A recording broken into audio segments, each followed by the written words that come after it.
শুভ সকাল, কেমন আছো? আশা করছি ভালো আছো। তোমাদের ভালোবাসায় ঠাকুরের কৃপায় আমিও ভালো আছি। এখন থেকে ব্লগটা শুরু করছি। এখন বাজে 10:30। মেয়েটা গেল কাজে। আজকে কিছুটা রোদ্রে দিয়েছি, ভাদ্র মাসের রোদ্দুর একটু সকালে ছিল। মেয়েটার জামা কাপড় এই যে রোদ্রে দিয়ে উঠিয়ে রেখেছি, একটু ঠান্ডা না করে আলমারিতে গুছানো যায় না। এরপরে রান্নাঘরে চলে গেলে তো আর এইগুলো হবে না। মেয়ে যতক্ষণ দিয়ে আসতে গেছে, একটু ছেড়ে দিতে গেছে রাস্তা অব্দি, ততক্ষণ আমি এগুলো গুছিয়ে নিই। রান্নাঘরে ঢুকলে আর আমি বেরোতেও পারবো না, আর এগুলো পড়ে থাকবে, তারপরে আমার অনেকটা কষ্ট হয়ে যাবে। হ্যাঁ, সকালে দেখি ভালো রোদ্দুর উঠেছে, ওই জন্য মেয়েটার জামা কাপড়গুলো সুন্দর করে রোদ্রে দিয়ে দিলাম। ভাদ্র মাসে তো আগে সবাই কি সুন্দর রোদ্রে দিত, এখন তো আর সেরকম একটা দেখি না। কিছু কিছু বাড়িতে দেয়, আমি দেই, প্রত্যেকবারই দেই, আগের বারও দিয়েছি। দিয়ে যে কি সুন্দর সুন্দর চুড়িদারগুলো মেয়েটা কিনবে, পরতেও চায় না, আর আমার গায়েও হয় না যে ওরটা আমি পরবো। ও হলো রোগা, আমি হলো মোটা, দুজন যে ভাগ করে পরবো সেটাও হবে না। এই দেখো কি সুন্দর সুন্দর চুড়িদার কেনে ঠিকই, একদম ও পরে না। ওরকম সব সাজার জিনিসও চুড়িদার দেখবে, আর সব দামি দামি জিনিসগুলোই ও কেনে। কিনলে কি হয়েছে, কিন্তু পরে না। প্রত্যেকবার পুজোতে আমি বের করে এরম রোদ্রে দেবো, দিয়ে গুছিয়ে গাছিয়ে রেখে দেবো। যদি কোনো নিমন্ত্রণ আসে, বিয়ে বাড়ি টাড়ি, তাহলেই পড়বে।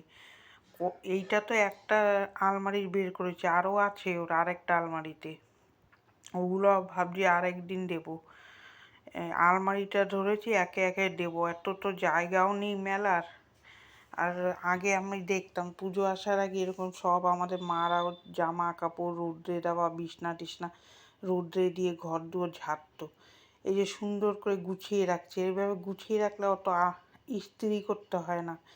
আর আগে ইস্ত্রি পেতাম কোথায়, আমরা তো এরকমভাবে সুন্দর করে জামা প্যান্টগুলো গুছিয়ে রাখতাম। এখন না ইস্ত্রি হয়েছে, মানে কোনো জায়গায় যাওয়ার আগে একটু ইস্ত্রি করে আয়রন করে নেওয়া যায়। এই দেখো যেরকমের ভাঁজ সেরকম, বেশি দিন পরে না, তারপরে আমার আবার এই নতুন নতুন জামা দিয়ে দিতে হয়। গায়ে যখন ফিটিং হয় না তখন দিয়ে দিতে হয়। কি করব, পরবেই না। ওরকমভাবে ভাজে ভাজ করে রেখে দিই, প্রত্যেক পুজোতে বের করব, রোদ্রে দেবো। আর আমি তাই বলছি, তোর যখন বিয়ে হয়ে যাবে তখন এগুলো তোর গায়ে হবে না, তখন বুঝিস এগুলো তো লোকদেরই দিয়ে দিতে হবে। ওর গায়ে তো ফিট করবে না তখন, যদি শরীর ভালো, চেহারাটা ভারী হয়। এই চুড়িদার হবে না, কত দামি দামি চুড়িদার কিনবে আর ও পরবে না। সাজার জিনিসও, ব্যাগও দেখাচ্ছি, দেখতে থাকো ভিডিওটা। ও যে কয়টা ব্যাগ আলমারিতে গুছিয়ে রেখেছে, আমি ভাবলাম এগুলো গুছিয়ে না নিলে তারপরে আমার হয়ে যাবে দেরি। ওইদিকে রান্নাঘরে ঢুকলে আর এইগুলো গুছানো হবে না, ওই জন্য বললাম না, গুছিয়ে নিয়ে আগে আলমারিটা এক ঠাক করেই দেবো। এখন আর পারি না অত খাটতে। আগে যেরকম সব দৌড়ে ফৌড়ে নিয়ে গিয়ে বাইরে সুন্দর দিতাম, আর সব একদিনে বের করে রোদ্রে খাইয়ে দিতাম, কিন্তু এখন আর হয় না, আর দেবেও না শরীরে অত। আমার যে আবার রান্না করতে হয়, আমি যদি একদিক ফাঁকা পাই তাহলে আমি হবে না, ঘর একদম লাস্টে ঝাড়বো। ঘর দুয়ার এখন ঝাড়বো না, অল্প অল্প মোছামুছি করে রাখবো। এখন তো সবে ভাদ্র মাসের প্রথম পুজো তো কবে কে জানে, ডেটটা মনে নেই। পুজো দেখতে দেখতে চলে আসলো, এই সব করতে করতেই চলে আসবে। পুজো আসতে আসতেই ভাল লাগে, পুজো চলে আসলে আর ভাল লাগে না। এই যে ওড়না টোড়নাগুলো গুছাবো, সুন্দর করে গুছিয়ে তারপরে করবো। এই যে আমার চুড়িদার, এটা আমি একদিন পরেছিলাম, এটা তোমাদের দেখিয়েছিও একবার, ওই ব্লকে দেখিয়েছি, এখানে দেখাইনি অবশ্য।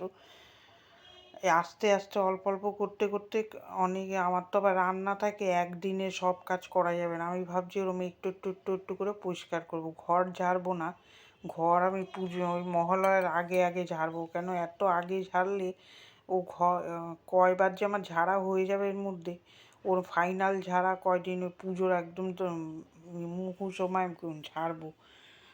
আমাদের ঘরে ধুলো পড়বে, ও ঝেড়ে রাখা যাবে না। ওর থেকে 2-3 বার এমনি ঝেড়ে রাখবো, এইসব রোদ্রে টোদ্রে দেবো, মশলাপাতির কৌটা টৌটা ধোবো। আগে দেখতাম আমার শাশুড়ি মাকেও দেখেছি ওই সব পুজোর আগে ধোয়া পাতলা করতো। এইগুলো এনে এখন ওখানে কাগজ পাতবো, মুছে নিচ্ছে, একটু মুছে কাগজ পেতে ল্যাপ ন্যাপটারিং আনতে বলবো, সেটা আর বলা হয়নি, আনাও হবে না, দেখি পরে এনে দিয়ে দেবো। রোদ্রের থেকে এনেই গুছিয়ে আবার আলমারিতে ঢুকানো যায় না, ওই গরমটা কাটাতে হয় তারপরে ঢুকাতে হয়, নাহলে জামা নষ্ট হয়ে যাবে, ওইভাবে হয় না, ওই জন্য এনে ফেলে রেখেছিলাম। একদম রোদ্দুর থেকে এনেই যে গুছিয়ে ঢুকিয়ে দেবো সেটা হবে না, এই যে এতক্ষণ ধরে গুছালাম। তারপরে রান্নাঘরের কাজ তো পড়েই রয়েছে, এইটুকুনি করলাম কোনো মতে। মেয়ে আজকে দুপুরে খেতে আসবে না, ওর মালিকের মেয়ের মনে হয় জন্মদিন আছে, ওখানেই খাওয়াবে, ওই জন্য ওইদিকে একটা নিশ্চিন্ত আছে যে আমি আসতে শুতে, তখন আমি জানতাম না যে ও আসবে না, তারপরে ফোন করেছে। জন্মদিন জানতাম কিন্তু খাওয়াবে সেটা জানতাম না, ও ওখানে খাবে ওই পরে জেনেছি, তারপরে একটু আস্তে আস্তে কাজ করেছি। এক বালতি এবার কাপড় কাচারও আছে, কাজের আর শেষ থাকে না। এই দেখো ওর ব্যাগ, ওর সব থেকে পছন্দ হলো ব্যাগ, নানা রকম ব্যাগ কিনতে ভালোবাসে ও, মেলায় যাক ব্যাগ আর কানের, যত রকম কানের আর যত রকম ব্যাগ, ওর খালি কোনো জায়গায় গেলে বাজার টাজার এই ব্যাগের দিকে নজর, কত ব্যাগ দেখো কিনেছে, রাখার জায়গা নেই। এবার পুজোতে যে জামা কাপড় কিনবো রাখবে কোথায় আমি জানি না, ও পরে এগুলো কমালো না, তাহলে কিছুটা কমে যেত, তারপরে আবার নতুন জামা রাখতাম, তা না, ওরম জমতেই থাকে। আমি তাই বলে এই জামাগুলো কি করব, তারপরে এত জামা তারপর দিয়ে দিই আমি সবাইকে। আর নতুন থাকে তো বেশি ব্যবহার করে না, ঝুঁটি ছিঁড়ে ফেলে না পরে পরে। এই যে 5-6টা 6টা 7টার মতো ব্যাগ, আবার এই পুজোর সময় কিনবে খানি, আবার কিনবে, এই যে এতগুলো ব্যাগ, এগুলো এখানে বলবো ফেলতে, তারপরে কি আবার কিনতে। এই যে গুছিয়েছি, কীরকম হয়েছে কমেন্ট করে জানাবে। ও চুড়িদারগুলো কীরকম লাগলো। এই যে চলে আসলাম রান্নাঘরে এখন। টিফিন খেয়েছিলাম ওই ডিমের রুটি করেছিলাম আর ডিমের ভুজিয়া করেছিলাম, ওই দিয়ে রুটি খেলাম, এই কটা বাসন আছে মেজে নিচ্ছি। আর এই একটু একটু করে পুজো ওই দেখতে দেখতেই চলে আসে, ঘর দুয়ার পরিষ্কার না করলে হয়, পুজোতেই তো ঝাড়া পোছা করতে হয়। এই 1 মাস ধরেই ঘর দুয়ার একটু একটু একটু একটু করে করবো, ফাইনাল ঝাড়বো একদম শেষের দিকে, এখন ঝাড়াঝাড়ো করবো না, তার মধ্যে অল্প অল্প করে একটু ধুলো ঝাড়বো, ফাইনাল ঝাড়াটা একদম পুজোর কয়দিন আগে ঝাড়বো, মহালয়া লাগার আগে ঝাড়বো, তারপরে আর ঝাড়ে না, ওই জন্যেই এখন ঝাড়লে এত আগে, এখন তো সবই এই বাসনটা মেজে নিলাম, তারপরে এই যে কাঁকরোল ভাজবে, কাঁকরোলটা গোল গোল করে কেটেছে, লবণ হলুদ লাগাবো ধুয়ে, সব যদি ধুয়ে পাতলে কেটে কুটে গুছিয়ে নেওয়া যায় না, তাহলে রান্না করতে কিন্তু বেশি সময় লাগে না। এই আমি রান্না বসিয়েছি 11টার সময়, 1টার সময় মোটামুটি রান্না আমার হয়েই গেছে, তারপরে বাদ বাকি কাজ করব। আর রান্নাঘর তো এখন ধরবই না, রান্নাঘর ওই পুজো লেগে গেল পরে করব, এত নোংরা হবে রান্নাঘর, এইটা ধরলে আর একটা ঘরেই করতে হবে, এইটা লাস্টে করব পরিষ্কার। আর এই যে সুন্দর করে ধুয়ে নিচ্ছি, বাজারের থেকে আনলে যা নোংরা থাকে আমি অনেকবার ধুই। এই যে চাল উঠিয়ে ভিজিয়ে রেখেছিলাম, চালটা ধুয়ে নিচ্ছি। রান্নাঘরে ঢুকলে আর বেরোনোর উপায় থাকে না, ওই জন্য তার আগে আমি জামা কাপড়গুলো গুছিয়ে আসলাম, না হলে ওইগুলো ওই পড়ে থাকবে, আবার এই রান্না করে গিয়ে আর গুছাতে ইচ্ছা করবে না, শরীর ছেড়ে দেবে, দরকার নেই। আমি ওই কাজটা সেরে আসলাম বসে না থেকে, গান শুনছিলাম আর ওখানে গুছাচ্ছিলাম। আমার আবার খুব গান শোনার শখ, আমি কাজ করি আর গান শুনি খুব।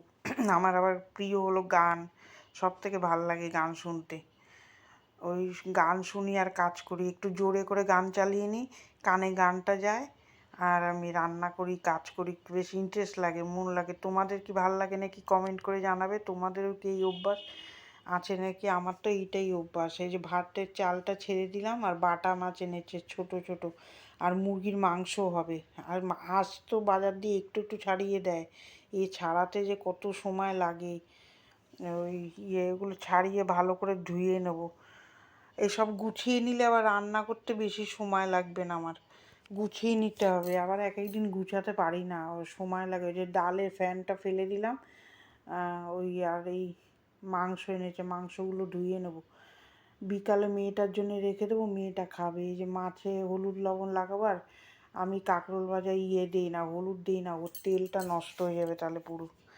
এই যে সুন্দর করে হলুদ লবণটা লাগিয়ে নিলাম, কিছুটা গুছিয়ে নিলাম, আর বরমশাই কেটে দিচ্ছে, তখন দেখছি বসে নেই, আজকে অনেক বেলা হয়ে গেছে, খাওয়ার জলে বোতলগুলো ধুয়ে নিচ্ছি, জল ভরে নেব। এর মধ্যে মধ্যে দিয়েই কাজ করতে হবে, না হলে আমার অনেক বেলা হয়ে যাবে। এই যে ভাত হয়ে গেছে, নামিয়ে নেব, ডালটা ফোড়ন দেব, আর এখানে কাঁকরোল ভাজা বসাবো। ভিডিওগুলো তোমাদের কীরকম লাগছে কমেন্ট করে জানাবে।